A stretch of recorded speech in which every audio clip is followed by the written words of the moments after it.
Once families have arrived at the school night, once again they've received the postcard as well as their welcome packet. They've sat through about a 20-minute presentation about Cub Scouting.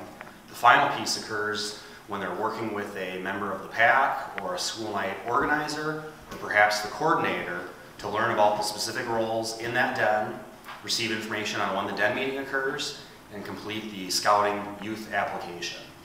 So after the presentation is done, each family should be handed a youth application at their table.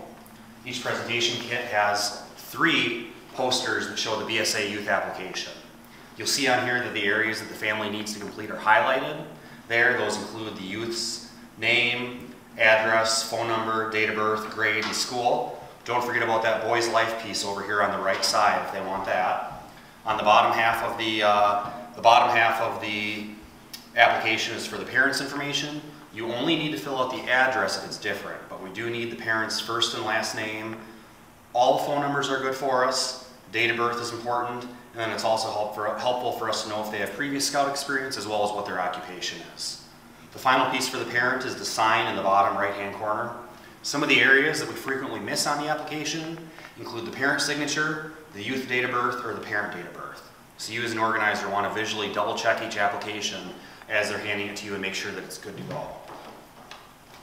Also at that individual table, you want all the families to note their name on the new den membership roster. This does a couple of things. It allows us to ensure that everybody in attendance we have record of in case somebody missed the application. But a copy of this, you'll notice that it's in triplicate, also is going to stay with the den. So they have a record of all the boys that signed up and the contact information for those youth, including phone number and how it is that the individual paid to be there that evening. The final item which occurs at the table, there's 2 other items that occur at that table. If a den leader needs to be recruited, you're going to talk about that with the family as well. Some of the resources that help you do that include samples of the first 3 Tiger Cub meetings, as well as a resource that educates somebody about how to be a den leader. Don't forget to remind them about all the great training that's available, as well as the fact that members of the Cub Scout pack will help make sure that they're on track through the year as well. So you're going to talk about that if needed. Some dens will already have a den leader. Most of your wolf and bear groupings, as well as your Webelos groupings, will not need to have that conversation. Final item that occurs is you're going to work with the parents to fill out this blue postcard. This goes back with the families. What they're doing here is they're writing information down about when the next meeting is. Take this postcard home. They want to put it on the refrigerator, in their planner, wherever it would be, so that they do not forget to come back to that next meeting. It's not unusual for us to see for every 10 boys that sign up for Cub Scouting, 2 to 3 of those don't make it back to that next meeting, and then they're operating at a little bit of a catch-up. And we want to do whatever we can to make sure that families make it to that first den meeting or pack meeting to get the next set of information.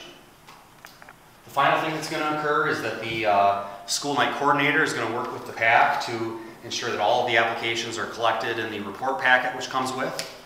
They're also going to want to have copies of all of the colored postcards, as well as 1 copy of the den roster that takes place there as well.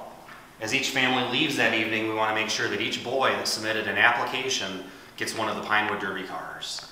If they submit an application, they get the Derby car. Some families will pay later or maybe need financial assistance. That's okay, but anybody that registers with that paperwork should get that Pinewood Derby car. And if somebody's on the fence, you can kind of use that Derby car as a way to maybe enlist them to go ahead and try the Cub Scout program out, realizing that if most families make it to a good meeting and fall Cub Camp, they're going to decide to be part of the program for the school year.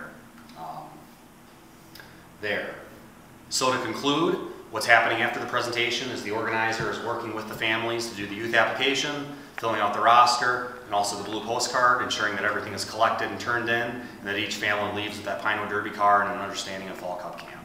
Thank you.